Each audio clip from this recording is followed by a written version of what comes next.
A number of stories before us today, Rufai and Dr. Bati. Rufai, start with you, of course. And just looking at, first of all, the president saying, well, the president is saying that the president is depressed by what's happening, the state of insecurity in Nigeria. The PDP, sure, somebody said power, shame, disgrace, a number of words. I mean, I would let you speak on this. And then we had Mary Chinda give us live reports, even from yesterday whilst we were on air and, you know, on the morning show. Your take on these stories, including the Christian Association of Nigeria. If the president is depressed about the insecurity, we will not have a foreign minister go to misrepresent facts on Piers Morgan's show. And I challenge his data. He said 177 Christians have been killed in the last 5 years. I challenge, where did he get the data from? Does he know the death toll in Yelwata? Does he know the Christmas killings death toll? If the president, Ayo, was feeling discontent and very sad, once that incident happened over the weekend, I don't think the vice president should have been in Kogi going to welcome new decampees. Also, if the president was very sad about General Uba, that great, victorious general that died fighting for this country, I don't think they should have been welcoming people. If the president was very sad, I don't think they should have been. Anyway, they've postponed the one in Taraba now. They should have been planning a welcome party for the Taraba state government at a time where people in the local government they still protested yesterday based on the killings of the thief. Ralph Waldo Emerson said something. What you do speaks so loud, I can't hear what you say. But yes, President Tinubu, you are very sad about the killings. Then what are you going to do about it? President Tinubu, as sad as you are, I just have one word to say to you this morning. Please, can we investigate complicity in the Kebbi attack? Because we're so easy and quick to mock Madam Jonathan when she was crying, "There is God," about complicity. But do you know that one of the teachers that were interviewed that escaped said that they are deployed security forces around there because the DSS, and kudos to DSS, Onam Zatosi Ajayi, this man has done a fabulous job. He gave, and DSS gave the intel. Security force was there. They are already planning and teaching them the drills. 30 minutes before the attacks, all of a sudden, the security forces left. Who ordered them to leave? President Tinubu, if you are sad, I think the very first thing we need to know is who ordered them to leave. Who gave the order? 30 minutes after they left, the attack happened. So you want to tell me there's no complicity? Tell it to the birds. So who ordered them to leave? And that's the problem we keep saying. So President Tinubu, may the sadness you feel and the sadness we all feel this morning, birth action, not just talk. Because we have seen too much talk. You feel sad about the insecurity. The first calisthenics that your government played was to downplay the fact that they are Christian genocide. We are not saying they are not killing Muslims. They are killing Muslims almost, and we are upset about it. In fact, the killing of Muslims of genocidal proportion. But there's Christian genocide, but the denialism is what is unforgivable. And people from your government, like Mr. Ntuga and Co., and other people do it. I'm happy that Khan has reasserted what is happening. As regards those that are calling Donald Trump to come and save them in their problem, please leave PDP, leave Trump out of your problem. It's a case of two fighting. Both factions, both use state minds. The police are supposed to be catering to the plight of the people. That's what Governor Seyi Makinde used on the other, and Minister Wike also used. All of them use police. They wasted our taxpayers' money. Next year, they will start taxing us heavily. But they just wasted our 200 canisters on a bunch of politicians that already benefited from Nigeria, that are fed full. And these atrocities were perpetrated by police officers. Police officers that, and for you police that were tear-gassing journalists, it is the same us you will come and meet in 20 years' time when these same politicians you are fighting for will not pay your pension. You will come and meet us to advocate for you. So you are tear-gassing us today. It just shows the failure of the entire ecosystem. So please, they should settle their problem internally. It obviously shows that some people want one-party state. Anyway, they allege that Wike had said that the only term for them is they should not present a stronger candidate. But the question we should ask is, Why will people not want competition in a democracy? But it shows the mentality of these overprivileged Nigerian people. Let's keep deceiving ourselves. Continue. Right. Dr. Abati. This general, now international concern about security problems in Nigeria. We have had against that background the killing of a general. We have had against that background the abduction of 22 students of a girls' comprehensive school in Maga. We have had against that background the attack on a CAC Apostolic Church in Kwara. Also against that background where some terrorists went there. Now, all of that is fueling the narrative, confirming the position that there is insecurity in Nigeria. But the more problematic part of it is that emerging narrative is placed on the fulcrum of the fact that the victims are Christians and only Christians, and which is not the correct situation. I keep insisting. The major thing you can put your finger on is general insecurity in Nigeria and the incompetence, the inability of the federal government of Nigeria applying either kinetic measures or non-kinetic measures to solve the problem. A problem that you can date back to as far back as 2004. The failure of successive Nigerian governments to deal with the problem is in itself embarrassing. And that is the fact. Now, the story that you have brought to the table is President Tinubu saying he's depressed and government is going to do a lot to get back the 25 students who were abducted from the Comprehensive Girls High School in Maga, Kebbi State. Now, okay, this is the usual thing that government says. Government is always depressed. Government is always regretful. Whether it is Chibok girls or Dapchi girls, and now it is the girls from Kebbi. So the government is just saying the right thing, and then northern governors saying they are outraged. Both the federal government and the state government continues to, continue to disappoint the people, whether it's in Kebbi State or it's in Borno State or elsewhere in Nigeria. And that, I think, is the bigger problem that we have to address. However, the danger in it is that the international community that is not built up a narrative about Christian genocide will feed on it like worms to say whatever they want to say. Riley Moore, House of Representatives member in the U.S., in addition to Tom Cole, the chairman of the Appropriations Committee, Pete Hegseth, the Secretary of Defense, and Ted Cruz. This is, good material for them. And the Trinidadian bimbo, Nicki Minaj, who spoke yesterday at a UN event, they are all already feeding into it. Riley Moore says, for example, that Kebbi is a Christian state and the students that were abducted were Christian students. But that is not true. Kebbi is a predominantly, Christian, Muslim state. And the people that were adopted, they were Muslims. But when the state is negligent, when the state fails in terms of its responsibilities, then you will get that kind of riposte from other people who, by the way, may have their own agenda to pursue.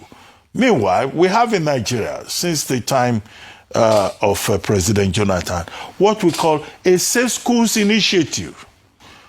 When the Dapchi girls were abducted, it was the same thing we were talking about, Safe Schools Initiative. In fact, some state governments said they were going to provide more security, they were going to fence the schools round, and yet in spite of all of that, you still have 25 students being abducted from a school in Kebbi State. So the bigger issue is the failure of the state. And I think that, we may just well address all of this. It takes me to the crisis in the PDP. The PDP, I said, is imploding. The PDP, I wrote, back page of the of this day, yesterday, has left the ICU, it has gone to the mortuary, it is looking for the Lazarus effect, with the hope that the party will resurrect. But the situation seems to be getting worse. worse than what happened in 2014. The politicians must realize that it was this kind of situation that we had in 1964, in 1965, that provided part of the catalyst for the collapse of the First Republic. Politicians not agreeing among themselves and then causing friction in the country. But the unfortunate thing is that Nigerian politicians have lost the capacity either to learn from history or to improve themselves. Second, what happened at the PDP secretariat in Wuse yesterday was foreseeable, and I'll be surprised if anybody is surprised about what happened. One faction fighting against another.